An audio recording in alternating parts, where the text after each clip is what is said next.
ሰላም በጌታ ወንድሞቼና እህቶቼ እንደምናችሁ ሰላም ለእናንተ ይሁን። በዛሬው ዕለት የእግዚአብሔርን ቃል እናያለን።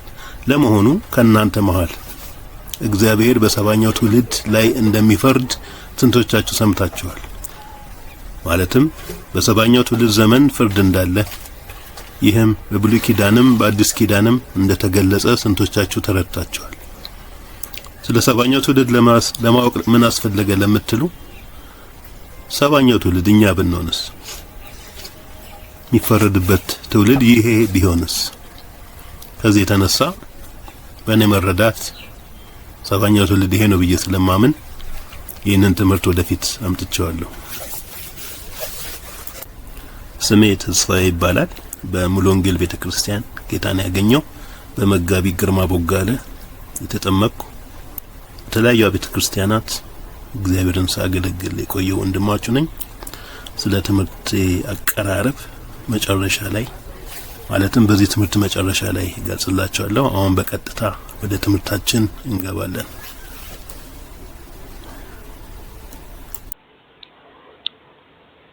ዛሬ የምንጀምረው ዘፍጥረት ምዕራፍ 4 ነው። ዘፍጥረት ምዕራፍ 4 የተጠቀሰው ርዕስ ላሜህን ይመለከታል። የቃየን ወይም የአዳም በቃየን በኩል ሰባተኛ የሆነው ላሜህ የሚባል ሰው አለ። ስለሱ ነው የምንነጋገረው። የተጠቀሰው ርዕስ ከላሜህ በመነሳት የተጠቀሰው ርዕስ እግዚአብሔር በሰባኛው ትውልድ ፍርድ እንዳለ ተናግሯል የሚል ነው። ርዕሳችን እግዚአብሔር በዘፍጥረት ምዕራፍ 4 ላይ በሰባኛው ትውልድ ፍርድ እንዳለ ተናግሯል፣ ወይም የፍርድ ቀን ሰባኛው ትውልድ ላይ ነው የሚልም ትይዙ ትችላላችሁ። በዘፍጥረት ምዕራፍ 4 ላይ እግዚአብሔር በሰባኛው ትውልድ ላይ የመጨረሻው ፍርድ እንዳለ ተናግሯል የሚል ነው። ስለዚህ ዛሬ እናተክረው ስለ ሰባኛው ትውልድና በሰባኛው ትውልድ የመጨረሻው የእግዚአብሔር ፍርድ እንዳለ የሚያሳየውን ቃል ከሌሎች የእግዚአብሔር ቃሎች ጋር ወይም መጽሐፍት ጋር እያጣቀስን እናያለን። በመጀመሪያውን ጥቅሱን አነባለሁ። ዘፍጥረት ምዕራፍ 4 ቁጥር 23 ላሜም ለሚስቶቹ ለአዳና ለሌላ ለሴላ አላቸው፣ እናንተ የላሜ ሚስቶች ቃሌን ስሙ፣ ነገሬንም አድምጡ። እኔ ጎልማሳውን ለቁስሌ ብላቴናውንም ለመወጋቴ ገድየዋለሁና።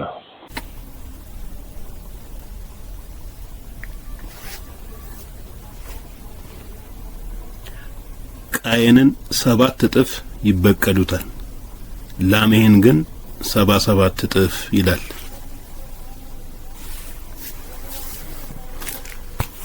አዲሱ መደበኛ ትርጉምን ላንብብ። የላሜ ሚስቶች ሆይ አድምጡኝ። አንድ ሰው ቢያቆስለኝ፣ ጎልማሳው ቢጎዳኝ ገደልኩት። ቃየንን የሚገድል 7 ጊዜ ቅጣት ካገኘው የላሜ ገዳይማ 77 ጊዜ ቅጣት ያገኘዋል ይላል።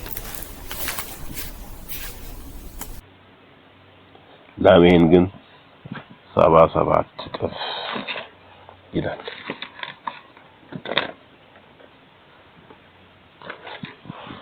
ለድጋሜ ቁጥር 24 ቃየንን 7 እጥፍ ይበቀሉታል፣ ላሜህን ግን 77 እጥፍ ቅጣት ያገኘዋል። ቃየንን የሚገድል 7 ጊዜ ቅጣት ካገኘው የላሜ ገዳይማ 77 ጊዜ ቅጣት ያገኘዋል። ላሜ ማን ነው? ላሜ የአዳም 7ኛ ነው።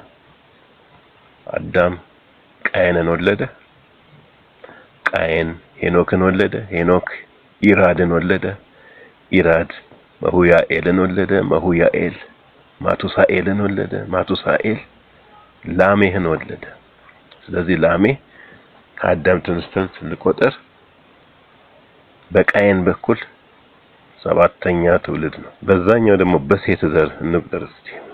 በሴት ዘር ማለት በዛኛው ወገን አዳም ሴትን ወለደ፣ ሴት ሄኖስን ወለደ፣ ሄኖስ ቃይናን ወለደ፣ ቃይናን መላልኤልን ወለደ፣ መላልኤል ያሬድን ወለደ፣ ያሬድ ሄኖክን ወለደ። ይሄ ሁለት ትውልድ ነው። መጽሐፍ ቅዱስ ዘፍጥረት 6 ጋር ስንሄድ እነዚህን የሰው ልጆችና የእግዚአብሔር ልጆች ይላቸዋል። የእግዚአብሔር ልጆች የሚለው ከአዳም ተነስቶ በሴት በሄኖስ በቃይናን በመላኤል በያሬድ በሄኖክ የሚሄደውን ቀጥሎም ማቱሳላ ከዛም ላሜህና በመጨረሻም የኖህ ትውልድ የምንለው የእግዚአብሔር ልጆች የሚለው ትውልድ ነው። ስለዚህ ይሄ የእግዚአብሔር ልጆች ትውልድ ስንል የሴት ትውልድ እንደሆነ ይያዝልኝ። የቃየን ትውልድ የምንለው ደግሞ የአዳም ቃየን ሄኖክ ኢራድ እያለ ሄዶ ሰባተኛው ላሜ ጋር ይደርሳል። እንግዲህ ላሜ የአዳም ሰባተኛ የቃየን ትውልድ ምንድነው ያለው? ቃየን ምንም ያላጠፋውን ሰው ገድሎ እግዚአብሔር ግን ቃየንን የገደለን 7 እጥፍ እበቀላለሁ ካለ እኔ ደግሞ የጎዳኝን ያቆሰለኝን ያጠቃኝን ሰው ራሴን ለመከላከል ስል ብገድለው እኔ ከቃየን የተሻልኩ ጻድቅ ነኝ። ቃየን እኮ ምንም ያላጠፋውን ያልበደለውን ያላቆሰለውን ያልነካውን ያልጎዳውን ሰው ነው ተነስቶ የገደለው፣ ጻድቁን ነው የገደለው። እኔ ግን የገደልኩት ያጠቃኝን ሰው ምናልባትም ሊገለኝ የሚሞክረውን ሰው በእኔ ላይ የተነሳውን ሰው አስቀድሞ ያጠቃኝን ሰው ነው የተበቀልኩት። እኔ ንጹህ ሰው አልነካውም፣ በደለኛውን ነው የገደልኩት። ስለዚህ እግዚአብሔር የቃየንን ገዳይ 7 እጥፍ ከተበቀለ እኔ ሳልነካው ነክቶኝ የሞተውንማ የገደልኩትን እበቀላለሁ ብሎ የሚመጣው እግዚአብሔር 77 ጊዜ ይበቀለዋል አለ። 77 ጊዜ የሚለው እስቲ በእንግሊዘኛ ትርጉሞች እናያቸው። ምክንያቱም 77 የሚለው ትርጉሞች ስናይ ሞር ግልጽ ይሆናል። ለምሳሌ LEV የሚለው ትርጉም 70 and 7 time ይላል። 70 እና 7 ጊዜ ይላል። ኪንግ ጄምስ ቨርሽን 70 and 7 fold ይላል። 70 እና 7 እጥፍ ይላል። አሜሪካን ስታንዳርድ ቨርዥን 70 and 7 fold ይላል። ተመሳሳይ ነው ከኪንግ ጄምስ ቨርዥን ጋር 70 እና 7 እጥፍ ይላል። BBE የተባለው ለአንብበው እንግሊዘኛውን if 7 lives are to be taken as punishment for Cain's death, 77 will be taken for Lameh ምንድነው የሚለው? በቃየን በደል ከቃየን ትውልድ እግዚአብሔር 7 ይቀጣል ይላል። ከላሜ ትውልድ ደግሞ 77 ትውልድ ይቀጣል ይላል። እሺ UKJV የሚለው ቃል 70 and 7 fold ይላል። YLT የሚለው ያንግስ ሊተራል ትራንስሌሽን 70 and 7 fold ይላል። ስለዚህ ቢያንስ ያው አብዛኞቹ መነሻ ኪንግ ጄምስ ነው። ስለዚህ ኪንግ ጄምስ 70 እና 7 እጥፍ ይላል። 77 ብለው የተረጎመውን ኪንግ ጄምስ 70 እና 7 እጥፍ በቀለዋል ይላል። ስለዚህ 70 እና 7 እጥፍ ለሚለው ላይ ነው ማተኮር የምፈልገው።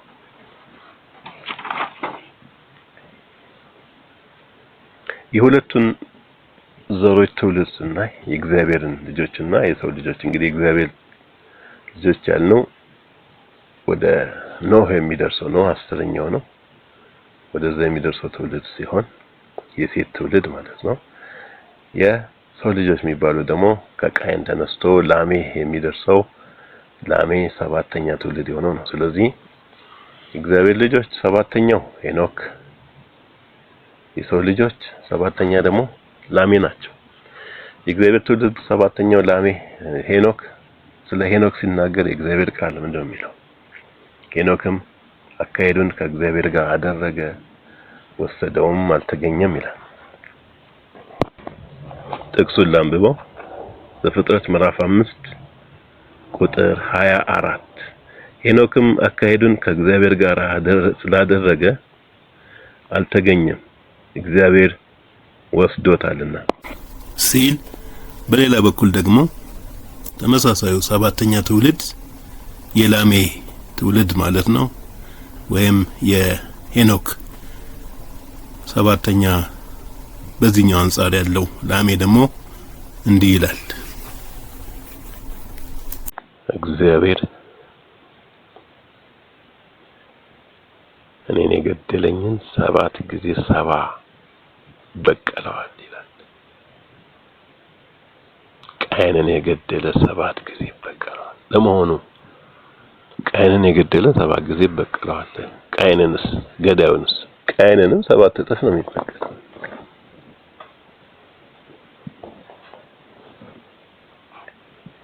ቃየን ንጹሕን ሰው ገድሎ እሱን የሚገድል 7 እጥፍ በቀልለታለሁ ካለ፣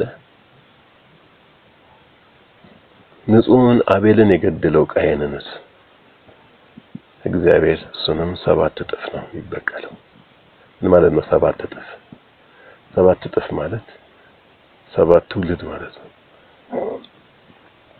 7 ትውልድ ድረስ እግዚአብሔር የቃየንን ዘር ይበቀላል ላፈሰሰው ደም።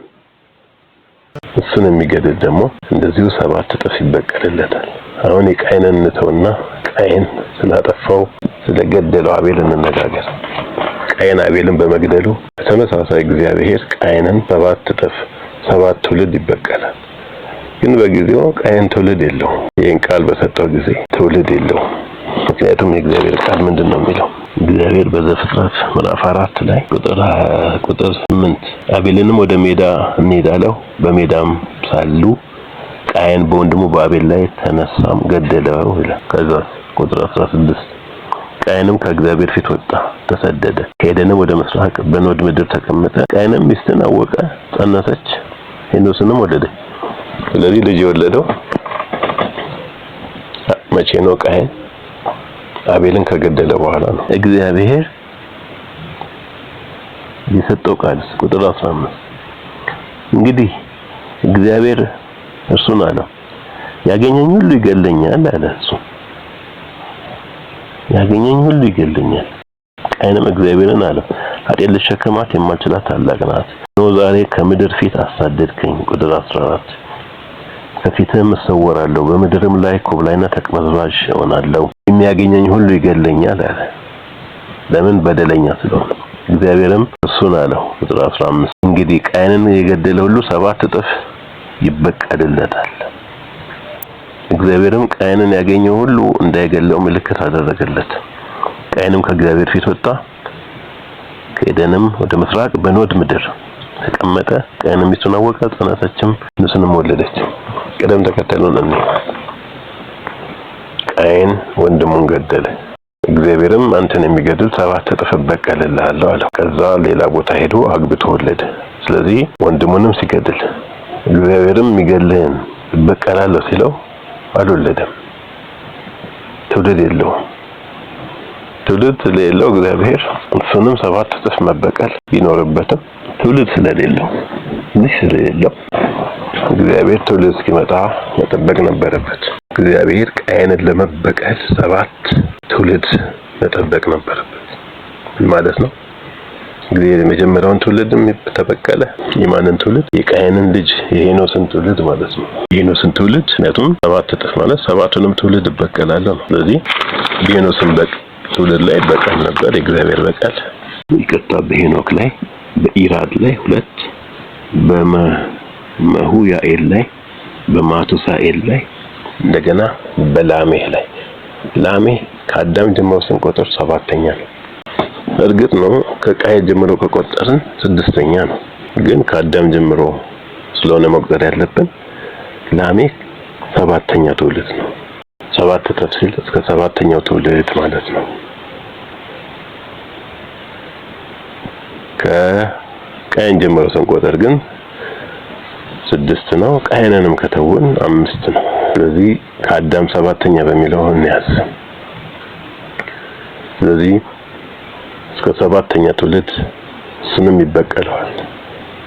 ቃየንን የገደለ ደግሞ 7 እጥፍ ይበቀለዋል። ገዳዩንም እስከ 7 ትውልድ ማለት ነው። ቃየንንም እግዚአብሔር 7 ትውልድ ይበቀለዋል። 7ኛው ትውልድ ከአዳም ጀምሮ ስንቆጥር ላሜህ ነው። አሁን እግዚአብሔር ፍርድ ማብቂያ ነው። 7ኛ ትውልድ እስከ 7ኛ ትውልድ ነው የሚበቀለው። 8ኛ ትውልድ ነፃ ነው። በቀሉ ያልቃል እግዚአብሔር። ለዚህ ነው ላሜህ ወሳኝ ነው ያልነው። ላሜህ ላይ ነው በቀሉ የሚያልቀው። ላሜህ ከእግዚአብሔር ጋር ከተስማማ በቀሉ ስለያከትምና የሱ ትውልድ የተባረከ ትውልድ ይሆናል። ስለዚህ ላሜህ ወሳኝ ነው ማለት ነው። ለምን? የቃየን በደል መጥቶ የሚያልቀው እዚህ ጋር ነው። 7 እጥፍ በቀሉ የሚጠናቀቀው እዚህ ጋር ነው። ላሜህ መስቀለኛ መንገድ ላይ ነው የቆመው። እግዚአብሔር ጋር በመስማማት በቀሉን ሲያቆም ትውልዱን ወደ በረከት ማስገባት ወይም ጥፋት አጥፍቶ በቀልን ማስገባት። እግዚአብሔር የቃየንን በደል እስከ ላሜህ ትውልድ አምጥቷል። አሁን ላሜህ ላይ አብቅቷል። ላሜህ ላይ ሊያበቃ ነው። ላሜህ አሁን ሲሞት ያበቃል። ከ7 ትውልድ አያልፍም። ላሜህ በደል ከሰራ ደግሞ ሌላ 7 ትውልድ ማለት ነው። እዚህ ላሜህ ወሳኝ ነው ያልኩት ለዚህ ነው። ላሜህ እሱ ላይ ነው በደሉ የሚያበቃው፣ በቀሉ የሚያበቃው።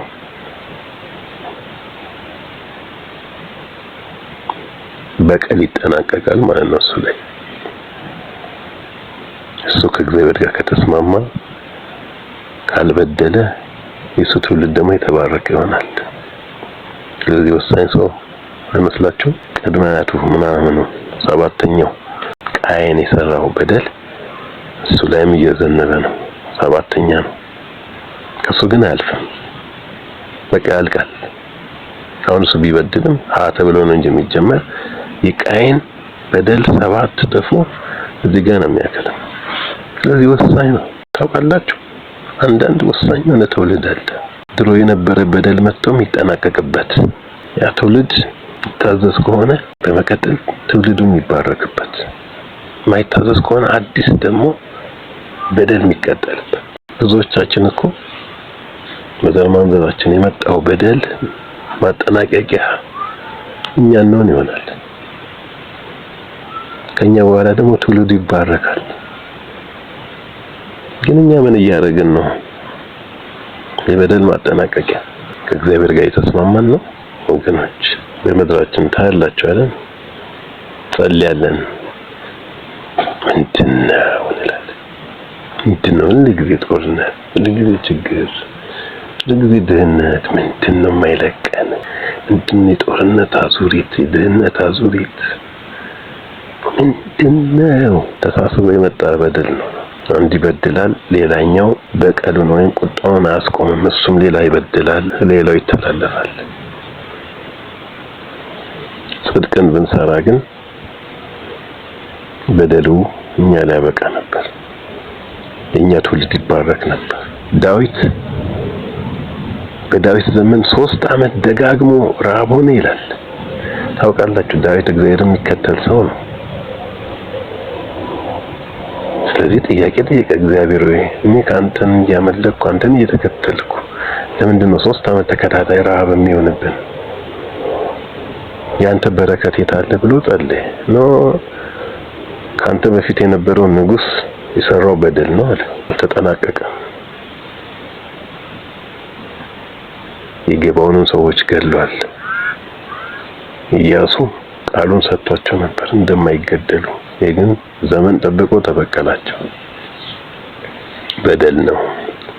ያ በደል ነው የሚከተላቸው። እና ምን ላድርግ? የገባዖንን ሰዎች የገደለው የሳኦልን ልጆች ሂድና ጠይቃቸው አሉት። ይቅርታ ራሳቸው የተበደሉትን ጠይቃለሁ። ገባውን ሰዎች ምን እናደርግላችሁ? ሳኦል ጨፍጭፏቸዋል። ኢያሱ ቃል ገብቶላቸው ነበር ማንም እንደማይነካቸው። ሳኦል ግን ገድሏቸው ምን ናክል ከገደለን ሰው ዘር 7 ሰው ስጡን ይሰቀሉልናል። ተሰቀሉ። እግዚአብሔርም ጸሎታቸውን ሰማ ይላል። ረሃቡ ቆመ። እዛ ጋር ተደመደመ ማለት ነው። ከዛ ዳዊት ክፋትን ሰራ? ትውልድ የሚያስቀጥል ክፋት አልሰራም። ግን እግዚአብሔርን በድሏል። ግን መልስ ነው ተመልሷል። አላስቀጠለም። ከዛ የመጣ ጣጣ ዳዊት ላይ ተጠናቀቀ። ዳዊት ጽድቅን ሰራ። እግዚአብሔር ምን አለ? ዳዊት እንደ ልቤ ነው አለ። ስለዚህ ዳዊት በረከትን ስለዘራ ሰለሞን ገነት ውስጥ ገባ ማለት ይቻላል። መልካም ዘር ውስጥ ነው የገባው ዳዊት ጽድቅን ስለዘራ ማለት ነው። ዳዊት ላይ በደሉ ስለቆመ 3 ዓመት ረሃብ ሆነ። ግን እሱ ሌላ ክፋትን ስላላደረገ እግዚአብሔር እዛው ላይ ደመደመው። ቁጣው እዛው ላይ አለቀ። ዳዊት ጽድቅን በመስራቱ ከዛ በኋላ የጽድቅ ዘር ተዘራ። የጽድቅን ፍሬ ማጨት ጀመሩ። ተመሳሳይ ነው። ላሜህ ላይ መጥቶ የቃየን በደል እሱ ላይ ነው የሚጠናቀቀው። እርግጥ የሆነ ሰው መጣ ጎዳው፣ መቻል ነበረበት በደልን ላለማስቀጠል። እሱ ግን ሰውየውን ገደለው፣ ደም አፈሰሰ። በዚህ ደም ስላፈሰሰ አዲስ በደል አስቀጠለ ማለት ነው። ያኛው ቢያበቃም አዲስ በደል አስቀጠለ። ያ ብቻ አይደለም፣ እንዲህ አለ፣ እኔ ስላቆሰለኝ ነው የገደልኩት። ስለዚህ እግዚአብሔር እንዲያው 7 ጊዜ 7 ጊዜ በቀለልኛል አለ። እግዚአብሔርን እንዳልከው ነው እንዳልከው እንደ ቃል 7 ጊዜ 7 ትበቀልልሃለሁ። ያንተን 7 ትውልድ ይበቀላል። የሚገለህንም 7 ትውልድ ይበቀላል። አንተንም እንደዘራውን እንደተናገርካት ነው። 7 ጊዜ 7 ብላ 7 ጊዜ 7 ትውልድህን እበቀላለሁ። 7ኛው ትውልድ ደግሞ የሚመጣው በ7ኛው ቀን። 7ኛው ቀን ደግሞ በዘፍጥረት ላይ እንዳየነው 7ኛው ሺህ ነው። ግን በ7ኛው ቀን እግዚአብሔር አረፈ ይላል። እንደተናገርከው እንደ ቃል አንተ ብዙ ትውልድ ይቀጣልኝ ብለሃል። ይገልን እንደዛው ቀጣዋለሁ። ያው የሚገለውም ካንተ ትውልድ ነው የሚመጣው፣ ከሌላ አይደለም። ከዛው ካንተ ትውልድ ነው የሚመጣው። ስለዚህ 7 እጥፍ እበቀልልሃለሁ። በሌላ አነጋገር እነዛ መቼም የእግዚአብሔር ወገን ነው ያለው፣ በዛ በኩል ያለው በእነኖ ትውልድ ያለው። እርግጥ ነው ገና አልተወለደም። ያን ያለው ማን ነው? ሄኖክ ነው የተነጠቀው። እነሱ ደግሞ እግዚአብሔርን እየተከተሉ ነው፣ ገዳዮች አይደሉም። ስለዚህ ላሜን ሊገድል የሚችለው ከራሱ ወገን የሚወጣ ነው። ስለዚህ ምን አለ? የኔ ልጅ የልጅ ልጄ ቢገለኝ እግዚአብሔር 7 እጥፍ ይበቀለው እያለ ያለ። እግዚአብሔርም ጥሩ አንተን የገደለ 7 እጥፍ እበቀለዋለሁ። ሌላ አነጋገር አንተም ላፈሰስከው ደም 7 እጥፍ እበቀላለሁ። የምትናገረው ነገር 7 እጥፍ የምትለው የሚፈጸመው እዛው ቤት ውስጥ ነው። ስለዚህ ገና 7 ትውልድ ደም ይፈሳል አለው እግዚአብሔር። ያ 7 ትውልድ መች ነው? ወደፊት ነው የሚመጣው ወይስ አልፏል? 7ኛው ትውልድማ የመጨረሻው ትውልድ ነው። 7ኛው ትውልድ የሚመጣው በ7ኛው ሺህ ዘመን በ7ኛው ቀን ነው። በሺህ ዓመት መንግስት መጀመሪያ ላይ ፍርድ አለ፣ መጨረሻ ላይ ታላቁ ዙፋን ፊት ሁሉም ሰው ቀርቦ የሚፈረድበት ጊዜ አለ። እስከዛ ድረስ በደል አለ። ሰባተኛው ላይ ግን ይደመደማል። 7 ትውልድ ይቀጣል። 7 ትውልድ ሰባተኛው ቀን ላይ መጨረሻው ላይ ፍርድ ይደመደማል፣ ያበቃል። ከዛ በኋላ ጻድቃን ወደ መንግስተ ሰማይ ይገባሉ፣ እግዚአብሔርን ያልተከተሉ ደግሞ ወደ ገሃነም ይገባሉ። መጨረሻው ፍርድ ይሆናል። ስለዚህ ላሜን ምን አለው? ያንተን ትውልድ እንደተናገርከው 7 ትውልድ እበቀላለሁ። እንደተናገርከው ራስን የተናገርከው አንተ እንኳን የሚገለኝ ምን እግዚአብሔር ይበቀላል ነው ያልከው። ሲገለበጠም ይሰራል። የሚገለኝ ከተበቀል አንተም ለገደልከው በቀልልሃለሁ እበቀላለሁ። ደግሞ ሊገልህ የሚችለው ከዛ ከሴት ዘር አይደለም፣ ከነ ሄኖክ ዘር ሳይሆን ከራስ ዘር ነው የሚወጣው። ስለዚህ የራስህን ዘር 7 እጥፍ እበቀላለሁ፣ 7 ትውልድ ያንተን ዘር እበቀላለሁ። በሌላ አነጋገር ምን ማለት እንደሆነ ታውቃላችሁ? አንደኛ ሰውን ገለው፣ ሁለተኛ ደግሞ ተንብዮ 7 ትውልድ እንዲረገም አደረገ። በሌላ አነጋገር 7 ትውልድን ለሰይጣን አሳልፎ ሰጠ ማለት ነው። 7 ከሱ የሚወጣ ትውልድን አሳልፎ ሰጠ። ምናልባት ጥያቄ ጠይቅ ይሆናል፣ እንዴ በኖህ ዋቆ አልቋል የሱም ትውልድ ይሆናል? አዎ አልቋል። ቃሉ ግን ይሰራል። ምን ማለት ነው? ከኖህ ትውልድ እንኳን እግዚአብሔር የማይታዘዝ ሰው ካለ እርግማኑ እሱ ላይ ይሰራል። ኖህ 3 ልጆች ወለደ። ከ3 ልጆቹ አንዱ ለምሳሌ ሌላ ልጅ ከነዓን የሚባል ልጅ ወለደ። ከነዓን ተረገመ። ስለዚህ ወደ ከነዓን ሄደ ማለት ነው።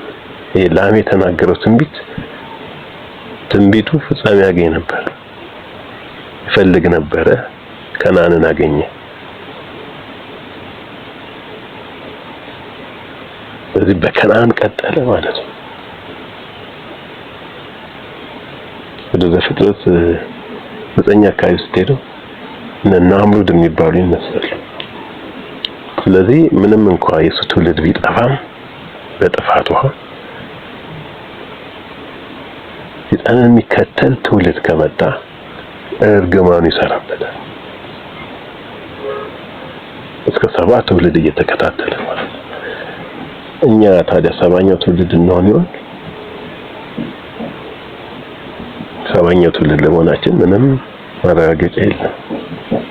ለጊዜው ለፍጥረት ላይ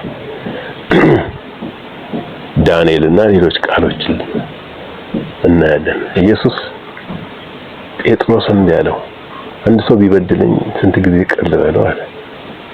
7 ጊዜ 7 ነው። ምን ማለት ነው? እስከ መጨረሻው የፍርድ ቀን ይቅር በል እኮ ነው ያለው ኢየሱስ። 7 ጊዜ 7 ዝም ብሎ ቃል አይደለም። እስከ መጨረሻው ዳንኤልን እግዚአብሔር እንዲያለው በ7ኛው ሱባኤ 7 ዓመታት አሉ አይልም? 7ኛው ሱባኤ ሌላ ትውልድ ሌላ ነገር አይደለም። 7ኛው ትውልድ ነው። 7ኛው ትውልድ ታዲያ 1000 ዓመት መንግስት አላልክም ወይ ነው? አዎ 1000 ዓመት መንግስት። አሁን ምንድነው 1000 ዓመት መንግስት መነሻው 7 ዓመቱ ነው ማለት 7 ዓመቱ እንዳለቀ ነው አይደል? 1000 ዓመት መንግስት የሚጀምረው እዚያ 7 ዓመት የ1000 ዓመት መንግስት መግቢያ ነው። 1000 ዓመት መንግስት መጨረሻ ደግሞ ፍርድ ይሆናል። ስለዚህ 7ኛው ሺህ የፍርድም ዓመት ነው ማለት ነው።